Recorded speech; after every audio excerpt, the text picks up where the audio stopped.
बिस्मिल्लाहिर्रहमानिर्रहीम। अस्सलाम वालेकुम जी। मैं नजमुल हसन बाजवा हूं।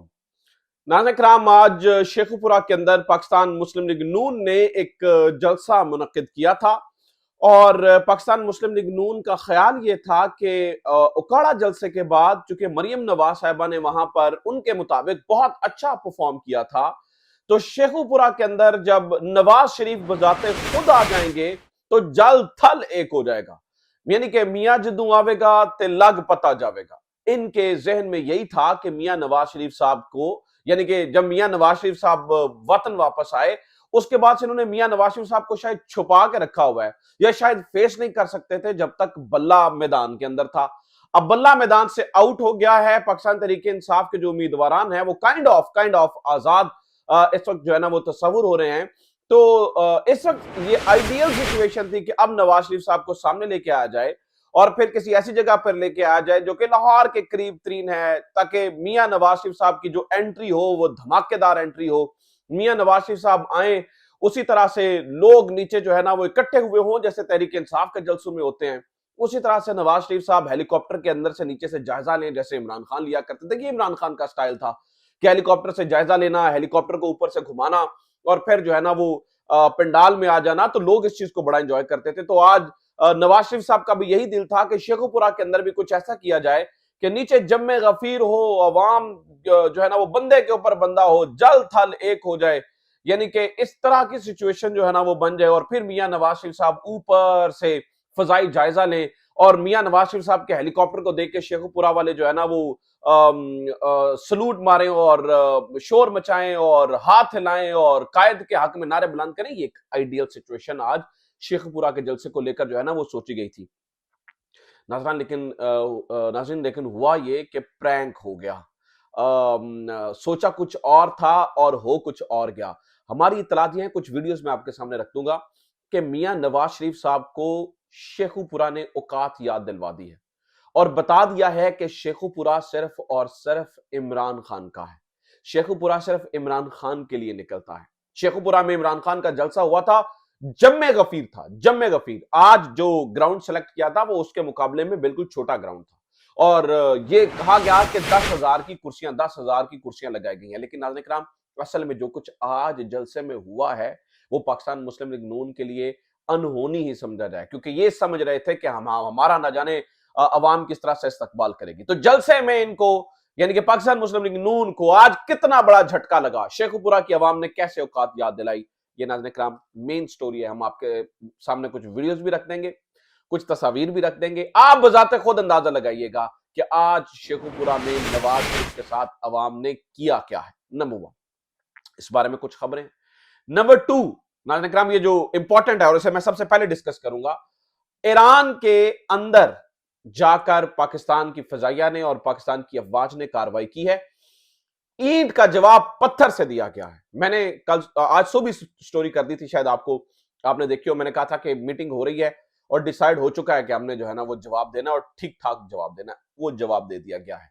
इसका नाम मर्ग बर शर्मचार रखा गया। ये मर्ग बर शर्मचार ये क्यों रखा गया है इसका नाम, और कितना नुकसान पहुंचाया, कितना पाकिस्तान अंदर गया, कौन से इलाके के अंदर कार्रवाई हुई और किन किन दहशत गर्दों को मार गिराया, ये इंपॉर्टेंट है।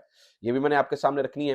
कुछ और अपडेट्स हैं, जैसे कि आज इस्लामाबाद हाई कोर्ट के अंदर इमरान खान का केस लगा हुआ था, तोशाखाना भी और दूसरा भी, जिसके अंदर जो जेल नोटिफिकेशन है उनको कलअदम करने के लिए तहरीक इंसाफ की बड़ी आज पुरजोर अपील भी थी और सोचा भी जा रहा था कि ये सब कुछ हो जाएगा। शेर अफजल मरवत ने एक इंकशाफ कर दिया है और उन्होंने बता दिया है कि वो क्यों सबसे पहले मीडिया पर आके ये बता देते थे कि अंदर क्या हो रहा है, उसकी उन्होंने तौज़ीह पेश कर दी है।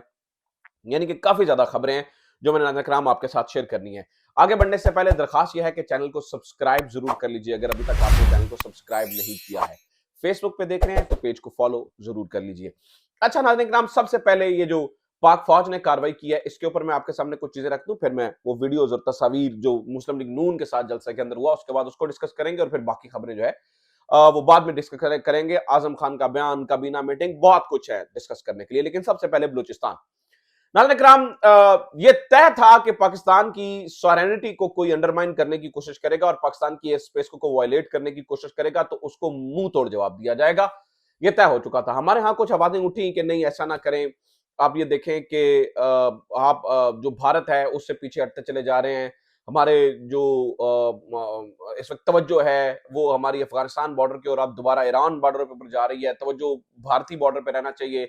भारत इंतखाबात में कुछ कर सकता है, हो सकता है भारत हमको जो है ना वो घुमा रहा हो, लिहाजा रिटेलिएट ना करें। बहुत सारी आवाजें उठी, लेकिन नाज़रीन इकराम सबसे बड़ी बात यह थी कि कल को कोई भी आएगा और हमारी सॉवरेनिटी को इस तरह से चैलेंज करके चला जाएगा, ये तो एक प्रेसिडेंट सेट हो जाएगा कि जिसका दिल करेगा आएगा और वो अपनी मनमर्जी करेगा और चला जाएगा। ऐसा नहीं होना चाहिए। सबसे पहली बात तो यह है कि ये तो किसी सूरत भी जो है ना वो बर्दाश्त के काबिल ही नहीं है कि ये चीजें जो है ना वो उस तरह से की। तो आज नाज़रीन इकराम पाक फजाइया ने और पाक अफवाज ने कार्रवाई की। ये बलूचिस्तान के अंदर सैकड़ों किलोमीटर अंदर, सॉरी, ईरान के सैकड़ों किलोमीटर अंदर कार्रवाई हुई और ये इलाका है सारवान का, जहां पर ये जैश अल अदल और सॉरी ये बीएलए और बीएलएफ के लोग जो है ना वो मौजूद थे। और इस ऑपरेशन का नाम मर्ग बार सरम 4 रखा गया। अब मर्ग बार सरम 4 नाम पहले क्यों रखा गया इसको मैं आपको बता दूं, और ड्रोन्स और रॉकेट्स वगैरह से इसको हमला किया गया, लेकिन मर्ग मर्ग सरम 4 क्यों? नाज़रीन किराम, शर्मचार असल में ये जितने अपने आप को फ्रीडम फाइटर कहते हैं, बीएलए यानी कि बलोच लिबरेशन आर्मी और बलोच लिबरेशन फ्रंट बीएलएफ, ये लोग अपने आप को शर्मचार कहते हैं। और बर्गमर ये फारसी का लफ्ज है जिसका मतलब होता है मुर्दाबाद, यानी कि उसके ऊपर मौत वाक़ हो। मैं आपको ये बता दूं कि ईरान के अंदर वो लोग बहुत नारा लगाते हैं, बर्गमर अमेरिका, बर्गमर इसराइल, इस तरह की वो नारे लगाते हैं। तो फारसी के जबान से ये लफ्ज निकालकर बर्गमर शर्मचार का लफ्ज इस्तेमाल किया गया। ये जो ऑपरेशन का नाम ही है, ये बजाते खुद इस अपने अंदर एक बहुत बड़ा पैगाम था कि हमने जो है ना वो ये किया है। तो नाज़रीन किराम, ये मैंने बताया सारवान का इलाका है, यहां पर एक जगह को अटैक किया गया और जो मालूमात मिली है वो ये है कि इसके अंदर बड़े बड़े दहशतगर्द मारे गए। कौन कौन? ये वो लोग हैं जो पाकिस्तान के अंदर आके बलूचिस्तान के अंदर कार्रवाइयां करते हैं और सिस्तान और बलूचिस्तान के इलाकों में जाके, जो ईरान वाली साइड का बलूचिस्तान है, वहां पे जाके छुप जाते हैं। इनके अंदर जो लोग मारे गए वो हैं दोस्ता उर्फ चेयरमैन, ये इंपॉर्टेंट, दोस्ता उर्फ चेयरमैन, साहिल उर्फ शफक, इसके अलावा असगर उर्फ बिशाम, वजीर उर्फ वजी। ये नाज़रीन किराम बड़े बड़े दहशतगर्द हैं जिनका ताल्लुक बीएलए से था और बीएलएफ से था। इनको टारगेट किया गया और इनके खिलाफ कार्रवाई की गई और इनको मौत के घाट उतार दिया गया। ईरान ने इसके ऊपर अपनी ऑफिशियल स्टेटमेंट जो दी है, उन्होंने कहा जी हाँ बिल्कुल कार्रवाई हुई है और कार्रवाई के अंदर जितने लोग, 7 लोग उन्होंने कहा जी मारे गए हैं और ये 7 के 7 लोग ईरानियन नेशनल नहीं हैं। यानी कि ईरान ने बजाते खुद ये मान लिया कि यस हमारे लोग मारे नहीं गए बीच में, एक्चुअली ये जो है ना वो बीएलए और बीएलएफ के जो लोग हैं उन्होंने ये बजाते खुद मान लिया कि जनाब वो मारे गए हैं और ये चीज जो है ना वो उन्होंने बजाते खुद तस्लीम की है। अब इसके बाद नाज़रीन किराम, सूरत हाल ये है कि कुछ लोग बताते हैं कि ईरान अब दोबारा रिटेलिएट करने का इरादा रखता है और वहां से कुछ खबरें मिल रही हैं जो कि इंडिपेंडेंट सोर्सेज से इस वक्त आप देख भी रहे हैं कि मुख्तलिफ सोशल मीडिया प्लेटफॉर्म पर भी सामने से खबरें आ रही हैं इस तरह की कि ईरान ईरान भी जो है ना वो अपने मिसाइल शिजालों को टाकी शाकी मार रहा है। तो वैसे मेरा ये मानना ये है कि ईरान को पता होना चाहिए कि आप तो टाकी शाकी मार के रखें, लेकिन हमारे मिसाइलों को टाकी शाकी मारने की जरूरत नहीं है। वो हर वक्त पिन पॉइंट पे रेडी होते हैं, सेकंड्स की बात होती है। तो लिहाजा ये सोच समझ कर कोई भी स्टेप अगला उठाया जाए। आपने विदाउट अनप्रोवोक्ड किस्म का अटैक किया है, पाकिस्तान ने ये अटैक नहीं किया है। Keep this in your mind, Pakistan ने ये जवाबी कार्रवाई की है। तो अगर उसको आप जवाबुल जवाब देंगे तो पाकिस्तान जवाबुल जवाब का जवाबुल जवाब दे सकता है। तो ये चीज आपने ज़हन में रखनी है। अच्छा नाज़रीन किराम, ये वाकया हो गया। अब जो मेन मैंने बताया था आज की जो खबर है, इंपॉर्टेंट खबर, वो शेखुपुरा वाले जलसे की है, उसकी खबरें सुन लीजिए। शेखुपुरा के अंदर नाज़रीन किराम, मैंने जैसे कि आपको बताया कि 10,000 कुर्सियां लगाई गई थी और ये सब कुछ हुआ। तो मियां साहब एक्चुअली फजाई जायजा लेने के लिए हेलीकॉप्टर के ऊपर आए। जब हेलीकॉप्टर से उन्हें नीचे दिखा तो मियां साहब का त्राह निकल गया कि ये क्या मेरे साथ हो गया है। क्यों त्राह निकला, मैं उसके लिए आपको एक वीडियो दिखाना चाहता हूं। मियां साहब उस वक्त तक शहर के अंदर दाखिल हो चुके थे, फजाई जायजा ले रहे थे, जबकि नाज़रीन किराम मैं आपको ये वीडियो दिखाने वाला हूं। इस वीडियो को देखिए और देखिए, ये हमारे दोस्त उमर दराज गोंदल ने बजाते खुद अपने कैमरे से शूट किया और उन्होंने इस बात की गवाही दिया कि उस टाइम जो मरियम नवाज और नवाज शरीफ थे वो उस वक्त स्टेज के ऊपर मौजूद थे। ठीक है, और ये तब की फुटेज है। आप देखिए कि कितने लोग मौजूद हैं। अब आप गिनते रहिए, आप जियो के कैमरे से ज़ूम इन हुआ रिज़ल्ट देखना है या समा के कैमरे से ज़ूम हुआ रिज़ल्ट देखना तो वो अलग बात है। लेकिन ये असल फुटेज है नाज़रीन इकराम। ये देखिए वीडियो कि किस कदर जो है ना वो लोग कितने को लोग वहाँ पे मौजूद थे। बिल्कुल जो है ना वो एक फ्लॉप किस्म का ये जलसा नाज़रीन किराम मुनक्किद किया गया। तो बिल्कुल लोग मौजूद नहीं थे। इसके अलावा नाज़रीन किराम मैं आपको एक तस्वीर दिखा दूँ, ये इमरान खान के जलसे की तस्वीर है। ये पुरानी इमरान खान के जलसे की तस्वीर है। ये होती है अवाम, ये होता है अवाम का जज़्बा। इस तरह से इकट्ठे होते हैं लोग, इस तरह से लोग जो है वो जलसों के अंदर शिरकत करते हैं। जैसे आपने शिरकत करवाई वैसे शिरकत नहीं करते हैं। और फिर नाज़रीन किराम एक और वीडियो भी मेरे पास मौजूद है, ये तस्वीर है। इस वक़्त आप मरकज़ी क़यादत को उस ऊपर स्टेज के ऊपर देख सकते हैं और इस तस्वीर को देखिए कि कितने को लोग मौजूद हैं, खाली कुर्सियाँ लगी हुई हैं, गैप मौजूद है और ये जो तस्वीर है ये बिल्कुल स्टेज के सामने से ली गई है। तो इतने लोग मौजूद थे, यानी कि बिल्कुल भी लोग जो है ना वो वहाँ पे मौजूद नहीं थे और ये एक फ्लॉप तरीन जलसा था। शेखपुरा के लोगों ने मियाँ नवाज़ शरीफ साहब को ये बता दिया है कि शेखपुरा किसका? इमरान खान का। इमरान खान के अलावा यहां पर कोई लीड नहीं कर सकता। अच्छा, आप दूसरी खबरें सुन लीजिए। आजम खान ने कुरान पर हाथ रखकर नाज़रीन किराम एक बयान दे दिया है और उस बयान में उन्होंने उस मौक़िफ़ की बात की है जिस बारे में इमरान खान भी कहते रहे हैं। उन्होंने कहा जी मेरे से वो जो हमने वज़ीर-ए-आज़म ऑफ़िस को साइफ़र की कॉपी दी, साइफ़र मुझे बाद में वापस नहीं मिला। इमरान खान भी कहते हैं साइफ़र नहीं मिला और वो गुम हो गया और इमरान खान किसी वक़्त पे बता देंगे कि वो किसने उठाया था। एक ऑडियो लीक के अंदर इमरान खान बता चुके हैं कि किसका काम था। तो साइफर की कॉपी के बारे में आजम खान ने बयान दे दिया जी वो इस तरह से हुआ है। फिर आजम खान ने ये भी बता दिया है यानी कि उनकी जो लुबे-लुबाब है वो ये है कि जितनी मीटिंग्स हुई उसके अंदर जो डिमाश करने का कहा गया काबीना मीटिंग के अंदर वो तो सारी की सारी वही बातें हैं जो इमरान खान कहते रहे।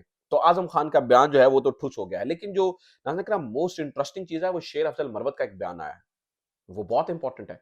शेर अफजल मरवत ये कह रहे हैं वो जो बात हुई ना कि फलां हो गया जी पार्टी के अंदर लड़ाई हो गई। तो वो जनाब लड़ाई का मामला ये है कि शेर अफ़ज़ल मरवत ने बताया है कि एक्चुअली हामिद खान साहब बनना चाह रहे थे चेयरमैन पाकिस्तान तहरीक-ए-इंसाफ। इमरान खान का दिल था बैरिस्टर गोहर को बनाने का। तो हुआ ये कि जब बैरिस्टर गोहर को बनाने की बात हुई तो जानबूझकर मीडिया में आकर बता दिया गया बैरिस्टर गोहर का शेर अफ़ज़ल मरवत ने ये कहा कि मैंने जानबूझ के बताया ताकि यानी कि पीछे को गेम ना की जा सके। अगर ये वाक़ई सच है और शेर अफ़ज़ल मरवत ने अब तक जितनी बातें की हैं वो सारी की सारी सच साबित हुई हैं। अगर ये वाक़ई सच है तो इमरान खान जेल में है और कुर्सी का खेल जारी है। आपने ये इस बात मतलब मैं हैरान हूँ कि पार्टी को इस वक़्त इतनी फ़ुर्सत कहाँ पे है कि वो इस तरह की चीज़ों में जाकर अपने आप को डाले और ये सारी चीज़ों को जो है ना वो देखे। लेकिन ये बहुत ही अफ़सोसनाक है और ये बहुत ही एक हंगामी चीज़ है, एक हंगामी चीज़ है, इसके ऊपर जो है ना वो फ़ौरी तौर पे नोटिस लेना चाहिए। और एक और खबर नाज़रीन किराम सुन लीजिए, वो खबर ये है कि ये जो बलूचिस्तान वाला मामला है और ईरान वाला मामला है कि यहाँ पर जो कुछ हुआ, इसके ऊपर कल काबीना एक मीटिंग करने जा रही है अमन-ओ-अमान की सूरत-ए-हाल पर। इस मीटिंग के ऊपर बहुत सारे लोगों ने नज़रें और दूरबीनें लगाई हैं, क्योंकि कामरान खान साहब पहले कह चुके हैं कि इलेक्शंस को डिले कर दिया जाए। तो क्या होगा फिर? वाक़ई क्या इलेक्शंस डिले होने जा रहे हैं? क्या वाक़ई इस तरह से काबीना मीटिंग के अंदर क्या कल सिफ़ारिशात आ जाएँगी? इसके ऊपर नाज़रीन किराम चीज़ें देखनी होंगी। So let's see where things go. Qazi साहब की जो बात है ना पत्थर पे लकीर, उसको आप हासे में समझें क्योंकि वो किसी भी टाइम जो है ना वो काज़ी साहब इस बात को देख सकते हैं अगर कुछ सीरियस इस तरह का मामला होता है। तो लेट्स सी क्या होता है कल। अपना ख़्याल रखिए, खुदा हाफ़िज़, पाकिस्तान ज़िंदाबाद।